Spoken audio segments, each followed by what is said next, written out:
Would you say that that's increasing gambling problem for people? The worst thing you can do as a new trader is make money trading. Just in probably the space of about 5-6 hours, I made decent 6 figures. Yeah, they'd be making a load, tons of money. They would then get a mortgage, and then literally overnight, their trading would fall apart. So, what's more dangerous to a trader? By 1,000,000 times more dangerous. Markets have moved, and you're down 5 figures, and there's nothing you can do about it. Is overconfidence more dangerous after a win? And they want to make Lambo money on their first trade. Hi, buddy. You good? Yeah, good. My name's Ollie. I'm 25, been trading for about 6 years, but 4 to 5 years is my full-time occupation. Cool. I'm Ryan. I started off in markets about 20 odd years ago, 22, 23, 24 years ago. Traded for most of that time, stopped trading about 4 or 5 years ago. So in your opinion, is it a concern or a red flag if you see someone selling a course or a mentorship to new traders? Not necessarily. Not necessarily. Very diplomatic. Yeah, I mean, sometimes yes, but I think if they've actually got the stats and the proof to back themselves, then yeah. What's wrong with an extra bit of income to teach people? And also, I think there are genuinely people out there that want to help. Exactly, it can be very fulfilling for them. And I guess as well, to kind of move on from that, there are people that are good at mentoring and good at teaching, but just maybe can't do it themselves. Like, again, it's like, because if maybe they haven't got the discipline that they need, or they know they should have, right? So that makes sense. Yeah, good answer, good answer. So, what's more dangerous to a trader, boredom or excitement? Boredom, by 1,000,000 times more dangerous, because again, discipline, which will be the key word here, being able to sit on your hands and not be forced to do a trade is by far one of the hardest things to do in markets. But it will save you so much money. Yeah. Because if you must know what it's like. If you feel like you're forced to trade or you're bored, you're like, fuck it, I'll just have a little dabble here. That little dabble turns into a bigger dabble, and then you end up doing your day or whatever. That's it. That's when you end up dropping down time frames, testing out different indicators, and you're more likely to tilt away from your edge. Exactly that. You need to. If you know what works for you, you've got to wait for the market to come to you, and you might go weeks without trading. Like some depends on your style, but it's not impossible to say you could go weeks without trading. Which, if that's how your strategy is set up, that's fine as part of it, right? Yeah, I do hear the phrase boredom equals profitability. I hear that quite often, and off the surface, I understand it in the terms of repetition and sort of following your edge. If you're happy to sit there and be bored, exactly, you means you're doing something right, because it shows you've got discipline and it shows that you're willing to wait for your setup. Yeah, that's the, as humans, we have emotions, it's just about controlling them. I feel like the best state to be in when you're trading is tranquil. But as humans, how do you do that? It's a very hard state to be in. I was going to say, I don't think I've ever been tranquil with a trade on, but yeah, in an ideal world anyway, but it's about not suppressing your emotions, but actually controlling them. Yeah, exactly. And I think kind of to counter it as well, is like, so obviously the other side was excitement. I think excitement can be very helpful. If you're in a trade, if it's a fast market, if things are happening, it's good to be excited. Because you're going to be more alert, and you can react, especially if you're kind of a news or event-driven trader. You need to be engaged like that. But I don't know anyone that's got poor by willing to be bored. Yeah, of course. If you break it down to like the essence. I think there's a flip side to excitement though, in the case of getting FOMO. Oh, I think that's the only other thing I would say. Yeah, exactly. Yeah, but I would argue that's not. I'd argue actually that's trying not to be bored. If you're fear, I get that. Because you're seeing the market go against you. You should be willing to just say, fuck it, I'll go back and look at dailymail.com on the sidebar of shame or something. Whether you say that, you laugh, but I would say, when we had a trading floor, like say 50, 60 people, 100 people at one point, pretty much every trader would have the Daily Mail up. And it would just be scrolling the sidebar of shame, because it gave them something to do other than watch markets, because they needed to be free to be bored. That's the thing, as people say, go touching grass. Good luck round here. But So obviously everyone is mad at looking at P&Ls, right? It's one of the pitfalls of trading is you look at P&Ls too much. If you couldn't see your P&L, how would you quantify if you were having a good or a bad day? Simply following the plan.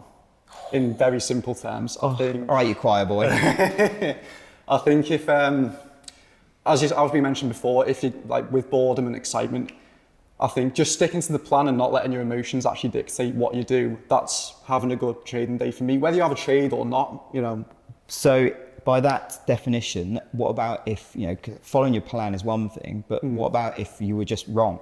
So you followed your plan, but you've had a losing day. Would you consider this, and this is actually kind of getting quite deep in the whole kind of mental aspect of it, would you consider that you've had a good day if you followed your plan, but you've lost money? I'd still consider that a good day.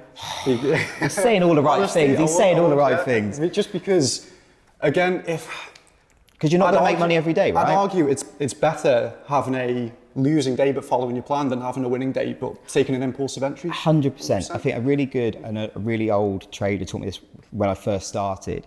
The worst thing you can do as a new trader is make money trading shit. And like, so the poker analogy on that is, you know, is if you go all in and you win on 7-2, which is a hand you should never go all in, you should never win on it.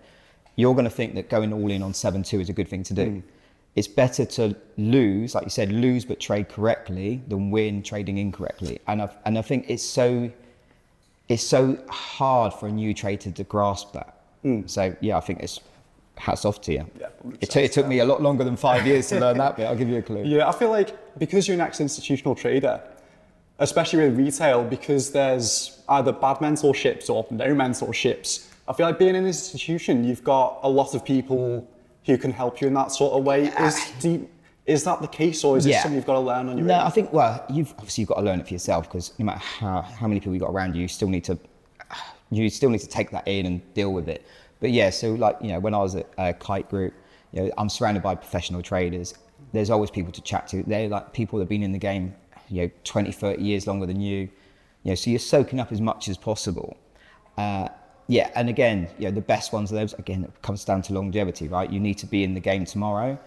And to do that, you need to stick to your plan. Your plan might not be technical analysis. It might not be this or might not be that. As long as you have a structure and you follow that structure, like you said, you're not going to make money every day. You can have the perfect plan. You are going to have losing days. And if you can walk away saying, okay, right, I've lost, I've done my arse today, you know, I've had a shit day trading in terms of P&L, but I followed my plan, it's been a good day. Yeah. Is overconfidence more dangerous after a win or a loss? Yeesh. Yeah, and I suppose this is going to be a really chicken answer, but I suppose it depends on why you lost or why you won. Because again, going back to what you said before, if you followed your plan and you've lost, you should still be confident in your strategy, in your plan. If you know that, you know, it makes more than it loses, then why would you try and change that? But yeah, that's a really tough question. Go on then, what's your answer? Right? It is tricky. I'd say what's more dangerous? Probably, I'm going to go ahead and say after a win. I think, because this is just from experience. When you go on a winning run, you kind of think you're invincible and you're not going to take a loss. And then the market quite quickly humbles you. This is it. Actually, I think, gun to my head, I'd probably agree with you in terms of if you're doing well and then you think everything's going for you, you're more likely to maybe increase your staking or increase your size, maybe let something, you know, maybe move your stop a little bit further away because you're like, well, fuck it, I had a good trade the time before. Yeah, like I say, it's a very tough question because I think there's so many variables, but yeah, you've won me over. Yeah. Would you say you're a confident trader when you were? When I was trading, yeah, absolutely. I think you've got to be. Yeah, of course. So what I mean is because I've gone through the emotions of being very greedy and very fearful. Yeah. Have you gone through that as well, or have you always been? Like multiple times. Yeah, like it's cyclical, right? So I've had huge like emotional highs for like the last 6 months. I've had huge like emotional lows with like I've suffered from mental health issues, which obviously why I became a trader, I don't know. But yeah, it's just part of human nature. And you know, as long as you're in the game, it's the psychology of trading, right? You're going to have those moments, but I would always say, of course, it's always better to be confident because you need to believe what you're doing is the right thing. Yeah. But like you said, you will be fearful for a long periods of time. I know traders, you might be fearful for months on end. And that is a horrible place to be because you do not want to get up some mornings and stuff. But this is part of dealing with trading. Again, the longer you're in the game for, the more you're going to suffer from this, and it's how you overcome that. Yeah, I think it also comes from a financial pressure as well, especially for me because I went full-time trading for quite a while. So, with it being my main occupation anyway, with no other income, I was getting at the start, very greedy. I lost a lot of money, and then I went from very greedy to very fearful. So I'd lost all the money, and then I was very slow to get it back because of being at the very end of those you're not, trust me, what you said there, I've seen it firsthand, and I was just talking to the guys before, that I would see traders that would be amazing traders, professionally. They would, they'd be making tons of money. They would then get a mortgage, and then literally overnight, their trading would fall apart because they were too concerned about having to make money. It wasn't like flowing. It was like, so they'd be like, I need to make X amount today. So there'll be, maybe tighter stops, or maybe like not taking as much on the profit. Exactly that. I think, again, it's a hard game. It is, yeah. So obviously with the rise in like prop shops and like funded accounts and stuff like this, it's gamified trading. It's not, it's not kind of, I feel like it's lost its essence a little bit. From someone that's come into the industry fairly recently, not, you've been around long enough, do you see that as well, that, the gamification, and do you think, is that having a negative impact on, traders? 100%. Reason so is because when new traders come in and they see these prop firms saying you can get this much capital for such a small price, it makes them stray away from the actual systems in place to actually build capital slowly and the discipline in order to do so. So they see all this potential capital out there, and especially with the challenge times as well, and the profit targets and stuff, they think, okay, I have to get X amount in X amount of time. I mean, I know a lot of them don't have time limits anymore, but it's still got that element of, okay, I'm going to take this trade and risk so much on it because I need that profit target, basically. Yeah. So do you think, like, kind of to move on, well, kind of elaborate a little bit further. So, Bet365, all these gambling sites, do you think it's becoming more like punting in terms of like betting on football for like, I say younger guys, I feel really old saying that, I'm like early 40s, but does it feel more like you're having a punt on football on a Saturday? That, well, not for you personally, but I mean, you can understand how it's going that way, right? I'd say so, yeah. Again, let's say you get a 100k challenge, it costs you £500 or whatever. Straight away, what goes into people's heads is, okay, if I make 5% in a month, that's 5k. I've already made a significant return on investment. So even if I blow 10 challenges in a row and then I win that next one and then get multiple payouts, it'll work. It kind of, from how you described it then, it almost feels like, back when everyone was playing like online poker, joining like the big tournaments, and it's like, if I can make the final table and all this stuff, and I guess that, would you say that that's increasing I hate calling trading gambling because in my head it shouldn't be. But do you think that kind of makes it more of a problem in terms of like gambling problem for people? Because they're trying to chase that win rather than focus on that dopamine, isn't it? Exactly. All the time. No, that makes sense. Which, unfortunately, if it keeps going that way, I guess it's going to be very detrimental to retail traders or the retail landscape, right? Of course, yeah, because retail, it's so accessible nowadays, and it's going to keep getting more accessible. You can see a fake payout or whatever, and then with a link which will take you 2 minutes to sign up to a broker or whatever, and then straight away, you're a trader. Is it like a race? Does it feel like a race to the bottom for a lot of these shops? A little bit, I think so. You see so many popping up nowadays as well, so it's. That makes sense. I think it's very dangerous for new traders. Yeah. I think this is why to extend that as well, I think maybe I can't see it going on forever like that. Something's got to change, I think. So obviously that's like the downside, but there are reputable, good prop shops. So in terms of making it easier to access, and again, gamification isn't necessarily a bad thing. What are the upsides that you see as a fairly new retail trader or prop trader, whatever you want to like name yourself as? Yeah, I think the more experienced retail traders, a prop firm can offer significant ROI, very significant. Again, if you get a 100k challenge, you pay £500 base rate or whatever. Yeah. Even if you make 2% on that, you've already got 200%. I suppose it frees up like kind of route to capital almost. Because if you can't afford to back yourself with a 10 grand account or whatever, but you've got a good framework in place, you can then leverage a prop shop to kind of back you in that sense. That's it. So it's not all negative. I'd say some people just don't have the access to capital, so it can be such a good gateway to actually get them into the game, you know. I like it. Perfect. If you were starting trading today, would you start trading with prop firms? Honestly, I don't think I would. Purely, and again, this is just me because of how I can access markets. If I wanted to get back into it personally, and I can only speak for myself, I would go to one of the traders I know, professional traders that I know, look to get a desk with them, get direct access to the market. But I'm fortunate. I don't need to be I don't need to be trying to get capital that way. Also, I wouldn't be trading via a retail broker. I'd be doing it direct market access, but that's just me.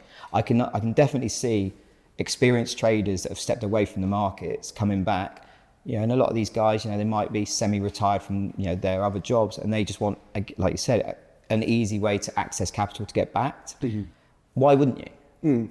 I'm not. It's not for everyone, and for me, potentially not. But I can completely understand if it's a reputable prop shop, like we were saying before.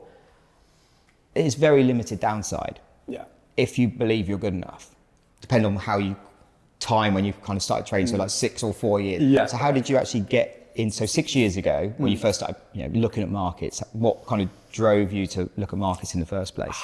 I think like every single new retail trader. Lambos. Yeah, Lambos. Lambos getting scammed, going through affiliate brokers and whatever. Yeah. So obviously I think one thing that actually brought me in, firstly the Lambos and stuff, but then it was also people offering free signals because they'd know full well that they'd have an affiliate to a CFD broker, and every trade that I'd take, they would earn a commission on. So I was in a WhatsApp group, I still probably have the messages from it, where they'd be sending through like 20, 30 trades a day. No matter whether I won or lost, they would make money from it. But then, obviously, the ones that win, you do sort of get hooked, and you think to yourself, okay, there is something in this. Also, is there an element of like survivorship bias? So when you're getting these 20 signals a day, at the end of the day, you kind of only focus on the winners, and you're like, oh, if I would have just done more of those winners, so then it kind of sucks you in even more, right? So basically, the short answer is Lambos on TikTok is what got you into trading. Yeah, pretty much, yeah, in short. So that's what first got you into trade. Well, not got you into it, but that's kind of what triggered you to do. So before then, what were you doing? So before that, I was an apprentice mechanic. So I was just about to finish my apprenticeship when I first saw trading. I realised that being a mechanic wasn't actually what I wanted to do, but I didn't actually know what I wanted to do. Yeah. So that being a way to make money, I kind of just delved into that instead. It didn't help that being a mechanic, I don't know, not only am I not a very hands-on person. Which you kind of need to be if you're a mechanic, exactly, right? Yeah.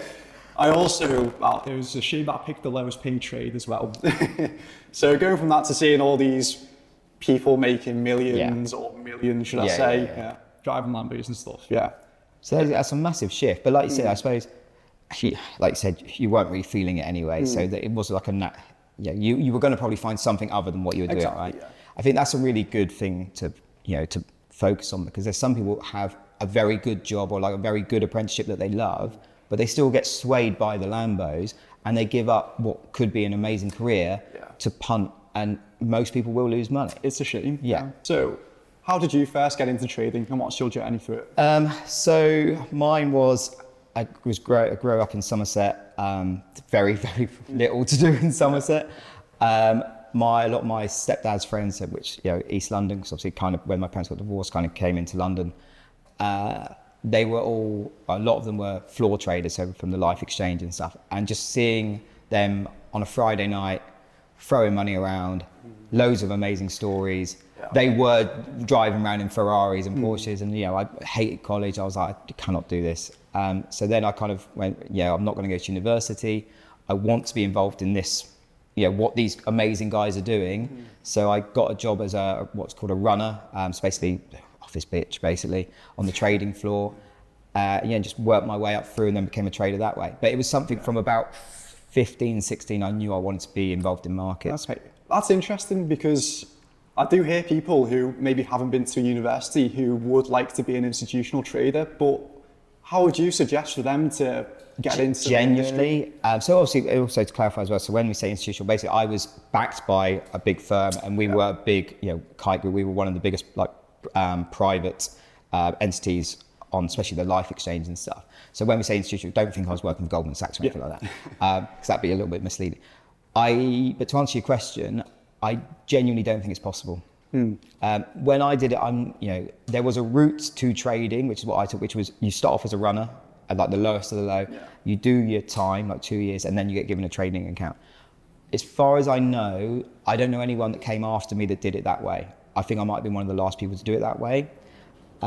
Because now, if you wanted to work at a bank or something, you need to have a degree. Yeah. I don't think, but it doesn't have to be a degree in economics or finance or anything like that. I think, I know a lot of these big banks, my friends at Goldman Sachs, they're just looking for like people, engineering degrees, are very sought after because it just shows you've got that analytical mind and stuff. Yeah, okay. But unfortunately, if you wanted to be a bank trader on a bank desk or whatever, something like that, I don't think it's possible without a degree anymore. Yeah. Which I think is a shame, because I've seen traders that book smarts, they're fucking amazing, but trading, they're absolute shit.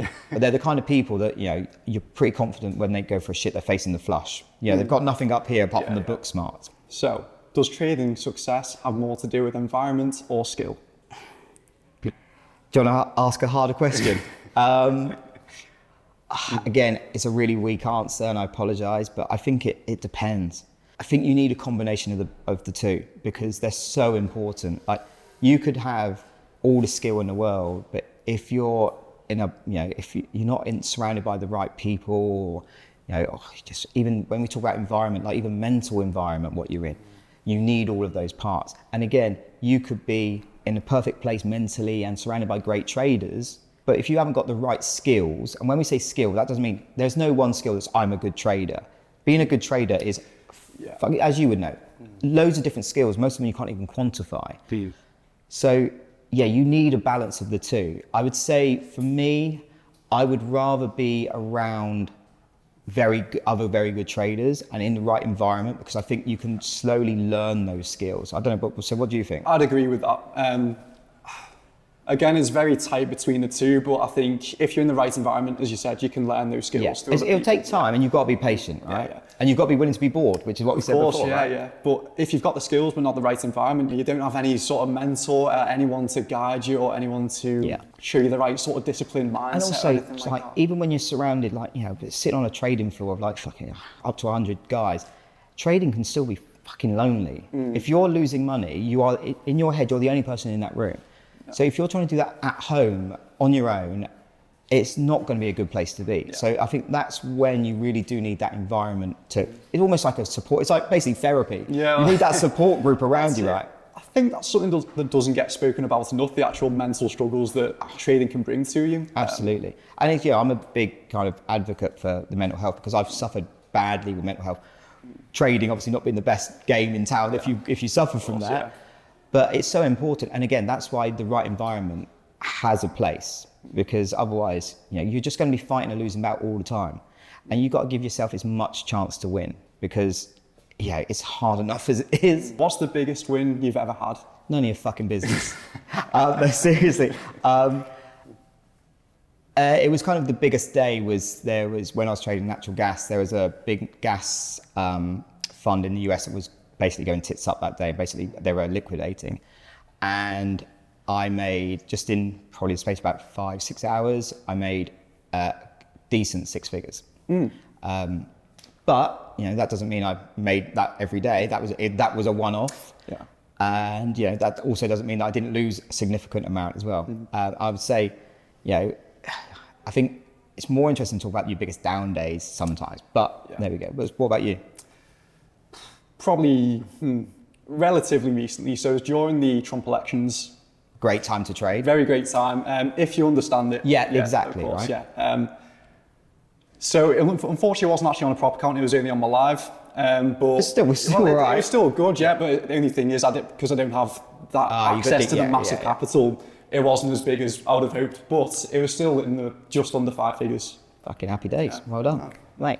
And so in terms of counter back at you, biggest down day, is it 5 figures or is it 4 figures? No, so it was on my live account again, but I had a lot less. Right. Yeah. I had a lot less capital at the time, so it wasn't as bad. But it was during COVID. I think so. I actually remember the exact trade. I think it was. It's like the life flashing. Honestly, I get PTSD for it. So it was the Canadian dollar to Japanese yen. I was in a buy. I think I risked 2% on it, but I lost 10 because over the weekend it got down and took me out. And this is another thing, you can have all the plans in the world, but if you're not prepared to take the weekend risk, then this is why a lot of people, I think it's beneficial for a lot of people to get out over weekends, especially when you've got smaller accounts. 100%. Because you don't know what's going to happen. To counter you, what is your biggest loss? Don't have down days, mate. Only up. I know. Some decent 5-figure days, but that's just the way I was trading. That was par for the course because it was just bigger numbers. It wasn't any.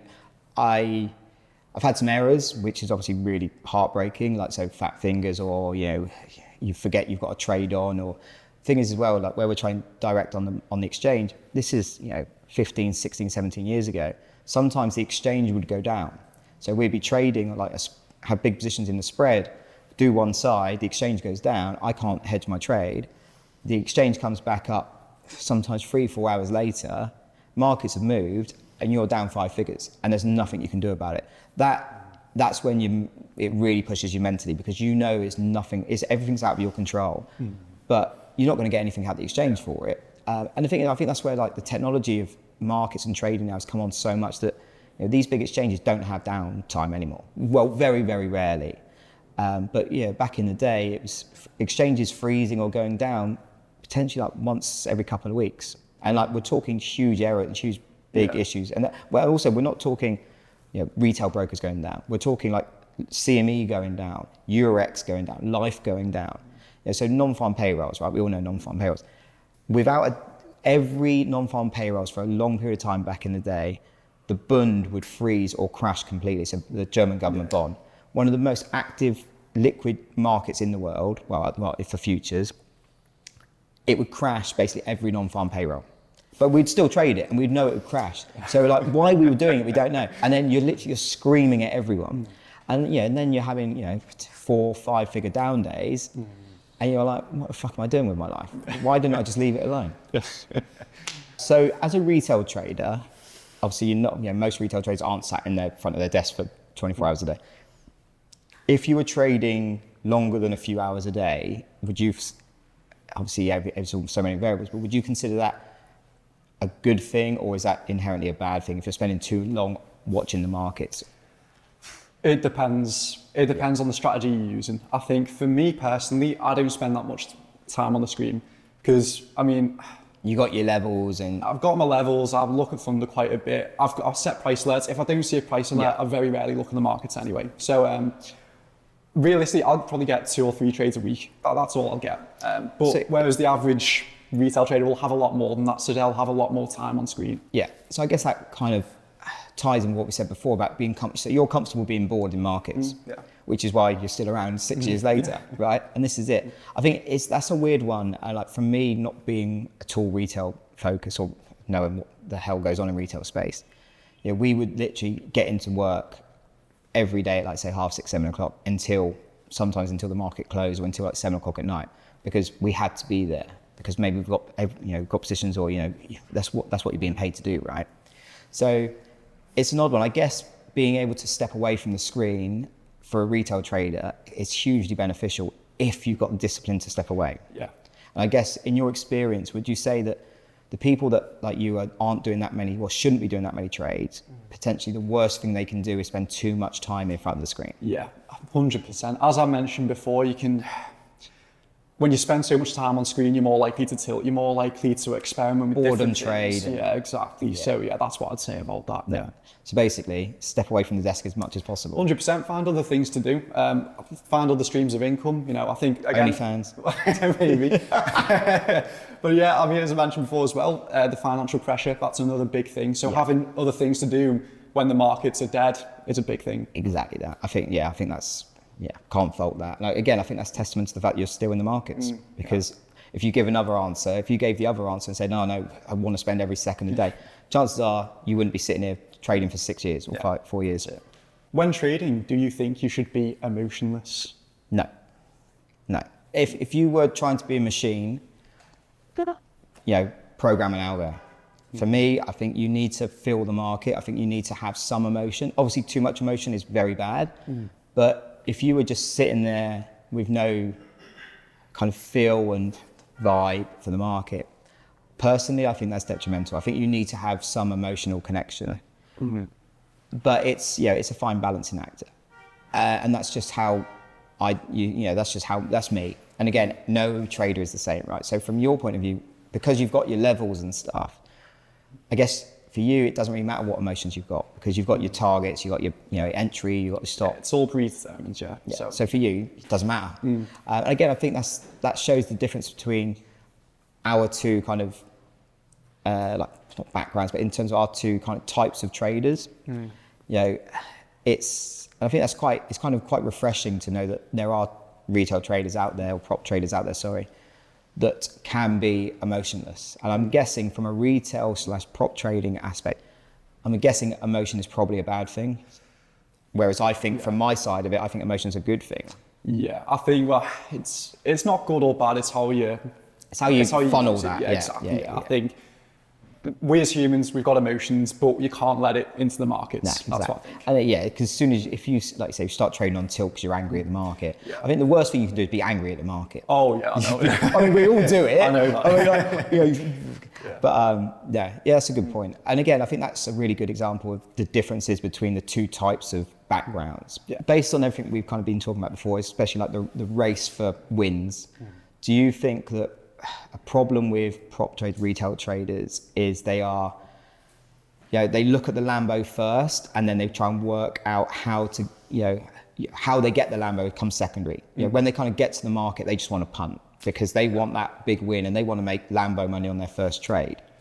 So is that something that you can see firsthand from like the groups and stuff that you're in? It's like 100%. I think this is why social media is giving trading a really bad name. Oh, it's awful. Really bad name. Awful. And that it literally ties straight into that. People are seeing the flashy cars and they're thinking, okay, I'll go and get that, rather than looking at trading and thinking, okay, I'm going to learn how to do this. I feel like when retail traders see trading, they think, also they don't realise what industry they're actually in. They don't realise who they're up against. Like we said, it's a zero-sum game. This is what we were saying before, right? It's almost like just punting on the football, doing like a massive accumulator. It's depressing, but I think that's the vibe I get from retail traders. Is a lot of them. It's obviously results matter, but you need to build your process before you get the result, rather than how do I make X amount of money, work backwards. But my opinion is, and tell me if you disagree here, but my opinion is that that's not going to change unless people stop posting Lamborghinis on TikTok. I completely agree. Everyone wants to look flash, don't they? Everyone does. So that's not going to slow down anytime soon. I think if anything, it's just going to speed up. Yeah. No, absolutely. So you've said, you've agreed with me that, it's very negative to start Lambo and then go, all right, I want to get that. But you were saying earlier on that that's what decided to get you out of being a mechanic, that and you were shit with your hands. So it was the Lambos that kind of brought you in. So you must have thought to begin with, I just want the Lambo. How the fuck I get there, I don't know. So what changed? If I can take a guess, is it because you did your arse a few times? Yeah, pretty much. Yeah. There you go. Especially because I was in a lot of signal groups and I was seeing some winning trades, but I was thinking because I'm very curious. I want to see how things actually work. I want to understand why. In trading, that can be hard because sometimes you see moves that you can't sort of comprehend. No rhyme or reason behind it. Exactly. Sometimes it does get to me a little bit, but it's, again, I'd say just curiosity, wanting to know a lot more. Yeah. I think it's good that, you managed to get yourself out of that, I wouldn't say rut, but, get yourself out of that mindset. And I get, it's trying to be polite, but And I guess that's the difference between you as someone that's, okay, you've not been in it that long, 4 years, whatever, like doing it properly. But I guess if you don't make that change, you will never get out of that rut. Yeah. Because what are you ever going to learn? You're not, as you said, you're not going to know, if you don't care about the process, you're not going to know how you've made money. And that's probably the worst thing, because you're like, okay, I've had a great day. You might have your first 4-figure day, which for a retail trader, your first 4-figure day is massive. Yeah. But if you have no fucking clue how you got there, you ain't going to repeat it very often. Yeah, that's it. And that's about it. And it's about building that process and then you know, and then, you know, these bigger wins become consistent, then they become the new normal, right? Well, Ollie, great talking to you, mate. Yeah, been a pleasure. All the best. Yeah. Don't forget, stay away from the cars. Thank you very much. Pleasure, mate.